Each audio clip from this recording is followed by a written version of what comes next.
Welcome back to another inspiring episode of Becoming a Spirit-Led Believer. I'm your host, Elizabeth Lawrence, and my ultimate purpose is to raise kingdom-oriented believers, people like you who are passionate about living out God's purpose. And on today's episode, I'll be speaking to you about spiritual guidance. I believe this is quite important because we are in a time where there has been an abuse of the different means to tapping into the spirit realm. And if care is not taken, you can be misled and initiated into the wrong realm.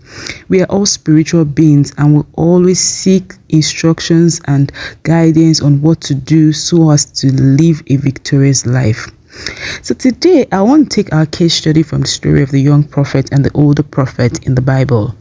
I want to believe that you're familiar with this story, but if you're not, please take your time to read it fully in the book of 1 Kings chapter 13. But here's the story in summary. So there's this young prophet God had given a clear instruction to go carry out an assignment, which would be synonymous to fulfilling your purpose in today's term. And the instruction was to deliver God's message to a particular king by the name Jeroboam. But Jeroboam wasn't pleased with this message because it wasn't a pleasant one, and so he asked that the prophet would be arrested. However, his hand was withered in the process, so he needed the prophet to pray for him. The prophet prayed for him and got his healing. Then the king said to the prophet, "Come on with me and refresh yourself, and I will give you a reward." But the prophet said to the king, "If you were to give me half your house, I would not even go in with you, nor would I eat bread nor drink in the place, for so it was commanded me by the word of the Lord." This suggests to me that the prophet really was genuine and wanted to do God's perfect will. In fact, he was faithful and obedient throughout his encounters up until when he met this older prophet, whom I also believed that the younger prophet perhaps respected so much for his history with God, and it was also a genuine one. Now, this older prophet claimed to the younger prophet that an angel had told him to tell the younger prophet to do otherwise, to go and eat and drink with him. Every time I read this story, I just keep wondering if the older prophet intentionally lied to the younger prophet, or maybe the older prophet just got it wrong himself. But sadly, the younger prophet listened to the older prophet instead of holding on to what God had personally told him, and it cost him his life literally. He was killed by a lion for his wrong actions because the older prophet had caused him to be derailed.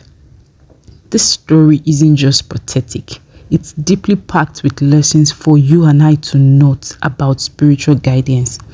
First, it will be that even well-meaning leaders or anyone that you look up to can get it wrong and mislead you, sometimes intentionally, maybe out of their character flaws, but most often times not intentionally, which shows you the importance of you having to recognize God's voice and leading for yourself. The book of Joel chapter 2 and verse 28 says, "In the last days I will pour out my spirit on all flesh." And guess what? We are living in those days, which means that God's Spirit has been poured upon you. God's Spirit is in you, and you can hear Him for yourself. You only need that discipline to grow in your attunement to the way that God leads you. Now, there are different dynamics to God's leading. So whilst I'm advocating that you really hear God for yourself, it doesn't mean that God cannot lead you through your leader's counsel. But it is paramount first that you are established in the way that He leads you primarily for yourself. Then it becomes safer to be led through other means, because there are other instituted ways through which God can really guide you. For example, your biological parents, your spiritual parents, your teachers, your mentors. These are vital stakeholders in your life, and they are definitely voices that have been ordained by God Himself to speak over you, but you must take heed to follow wisely. Besides, you should even get to submit to thought leaders whom the Lord has endorsed for you, rather than just choosing randomly or out of popularity their supposed success or deep saying. Remember, not everything that sounds wise is from God, because there is the worldly wisdom and there is the wisdom that comes from above. Not every voice that is loud is right. And I talked about how to test all spirits in my previous episode, so you should catch up on it for a refresher. So whilst I'm not saying that you should ignore wise counsel, I also know that it's a dangerous place for you to be, to place the counsel of man, no matter how spiritual or how much you respect them, above your own inner convictions of the counsel of God. And if we look at the book of Acts chapter 17 verse 11, the Bereans, they were praised for searching the scriptures daily to confirm even what the apostles were teaching them, if it were true or not. So if they did so, I think we should emulate them and do the same. Because nowhere in the Bible were we told to follow our leaders blindly without question. I've seen believers who ignore what they strongly believe that God was telling them to do just because their leader had a different opinion. What you should do in this case is for you to pause and pray, because I know that there is that possibility. But when you pray, you ask God to bring an alignment, especially if it was the one who asked you to submit to such leaders in the first place. So you don't just discard the prophetic word and say, oh, it doesn't, align with what you think, maybe the counsel you receive. What you should do is to take it back to God in prayer, ask him for his confirmation, and by all means, go with whatever the Spirit of God guides you to do. I remember one time I wanted to make a decision, and as I prayed about it for God to guide me, he actually led me to speak to a spiritual leader. And the spiritual leader gave me a different counsel from what I would have done.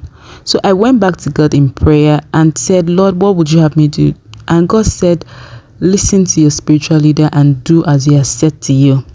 So you see, following God's leading to you is also very important, because it can lead you aright. Remember that we are all on a journey, and the best of us are still human. So even you can miss it, and your leaders can also miss it. And God is working on all of us. So you will have to be careful not to allow our own blind spots, or perhaps our leaders' blind spots, to become our downfall. There always has to be an alignment. Let's look at another story, the story of Samuel and Eli. Eli was Samuel's mentor, but yet God spoke to Samuel instead of Eli directly. Why? Because Eli was no longer aligned with the dealings of God. But imagine if Eli hadn't taught Samuel to recognize the voice of God. He would have missed it completely. So here's what I would say. Leaders are called to equip you. Their job is to help you grow in your discernment, in your wisdom, so that you can always make the right choices in life, and not necessarily them dictating the course of your life or pushing their own desires or agenda onto you. Paul told Timothy to study to show himself approved unto God, a workman that needed not to be ashamed, rightly dividing the word of truth. So if Paul told Timothy this, then we should become wary of of leaders who don't encourage us to grow independent of them because they want to have their control over us.